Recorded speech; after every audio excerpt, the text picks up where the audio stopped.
Si je te raconte les frasques que je traverse tous les jours en tant que consultant, accompagnateur d'agro-business, en tant que responsable d'un cabinet de conseil, en tant que chef d'entreprise, en tant qu'ingénieur agronome, sur les projets des clients, parce que je rappelle, tout ce que moi je fais, c'est pour le compte du client. Et je dis toujours, je vais m'enrichir certainement. Mais tant que je ne vous rends pas riche, il n'y a pas de possibilité que je m'enrichisse. Si je te raconte donc ce que je rencontre tous les jours, entre gestion du personnel, de l'équipe que tu vas envoyer sur le site, tu lui donnes un cahier de charge, mais il arrive, il fait sa part. Entre le client qui te paye comme il veut, quand il veut, alors que tu lui as donné un calendrier de décaissement et un chronogramme des activités. Si je te parle des semences, de la mauvaise semence, quelqu'un te vend une semence qui ne produit plus, qui est périmée, tu n'es pas au courant. Juste parce qu'il veut vendre ses semences et il te les vend cher. Tu t'en vas prendre les engagements sur un projet, tu plantes et au bout de quelques mois, tu te rends compte que la semence ne pousse même pas en pépinière. Ou alors, si la semence pousse,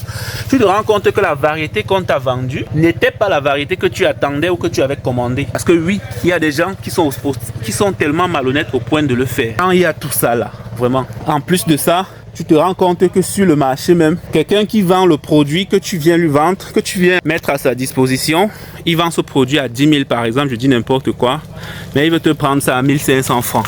Tu fais n'importe quoi, c'est comme s'ils se sont mis en réunion pour le faire. Et tu pars partout, et puis c'est les mêmes choses. Donc quand on met ensemble tout ça là, et qu'on te dit, tiens, si tu veux investir dans l'agriculture, l'agribusiness, certes c'est risqué, mais avec nous, comme accompagnateurs, nous qui avons une certaine maîtrise sur le marché, bien, on va t'accompagner sur ton projet, dans la réalisation de ce dernier et maîtrisant déjà cette paramètre du marché que toi, forcément, tu n'as pas la maîtrise. On te permettra de rentabiliser ton investissement, même si ce n'est pas à la hauteur de ce que tu attendais, mais quand même, tu auras cette rentabilité. Quand on te dit donc cela, et on te dit que tu dois devoir payer nos honoraires, notre prestation, à sa juste valeur, sur la base de tous les risques que nous acceptons de supporter, sur la base de tous les challenges qu'on remporte en ta faveur. Tu dis non, c'est cher. Tu te mets à discuter, à négocier. Pourtant, si un avocat te demande ce montant, avant même de le rencontrer, on te demande de payer. Tu vas payer parce que c'est un avocat. C'est un consultant comme moi. Il est consultant agricole, il est consultant juridique. Moi, je suis consultant agro-business. Si c'est un médecin, tu vas payer. Mais pourquoi est-ce que tu penses que pour l'agriculteur, ça ne vaut pas la peine parce que, oh, je sais pas trop.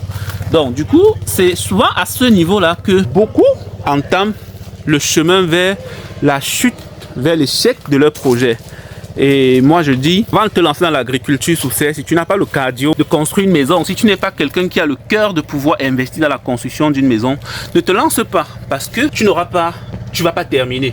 Tu vas commencer, tu vas mettre ton argent, mais tu ne vas pas terminer. Et là, ce sera une perte pour toi. Donc l'agriculture sous serre, c'est une activité rentable, hautement rentable sur des superficies très petites. Mais alors, il faut un minimum d'investissement. Il faut un minimum d'investissement parce que l'agriculture sous serre, c'est une entreprise. C'est comme une entreprise. Tu investis, tu gagnes. Tu investis gros, tu gagnes gros. Tu investis petit, tu gagnes petit. Parfois, tu ne gagnes même pas. Et voilà, je m'adresse ainsi à toutes ces personnes-là qui veulent investir dans l'agriculture, mais qui sont derrière en train de vouloir cisailler les devis qu'on leur donne. Dites-vous que le devis qu'on vous donne, c'est une ordonnance médicale. Et quand le médecin vous prescrit des remèdes, des médicaments, vous n'êtes pas là à lui dire que non, au lieu d'acheter la clave, par exemple, qui est un antibiotique et qui coûte un peu cher, je préfère acheter l'amoxicilline, je préfère acheter je sais pas trop quoi. Non, il vous a prescrit ça en fonction du niveau de résistance que votre maladie avait. Si vous maintenant, pour minimiser les coûts, vous partez acheter un antibiotique bon marché, vous allez permettre seulement à la bactérie d'être plus résistante et vous allez tomber sérieusement malade. Et la facture, une fois pour vous rendre la santé en ce moment, sera très élevée et vous serez obligé parce que sinon vous mourrez. C'est la même chose ici en agriculture. Quand on vous dit que la construction d'une serre coûte par exemple 18 000 à 20 000 francs le mètre carré, n'essayez pas de comparer avec ce que vous avez vu ailleurs. Non, chacun sait comment il apporte sa solution et chacun sait pourquoi il met tel prix sur son œuvre. Donc, c'est pas ce que vous pouvez faire, c'est d'essayer de voir quelles sont les mesures qu'on peut mettre le consultant et vous pour pouvoir minimiser les coûts, mais ne dites pas que c'est cher. Ok, c'était Dr Vidal l'agronome, toujours à Douala et dans notre parcelle que vous connaissez, en visite d'inspection bien entendu. Merci.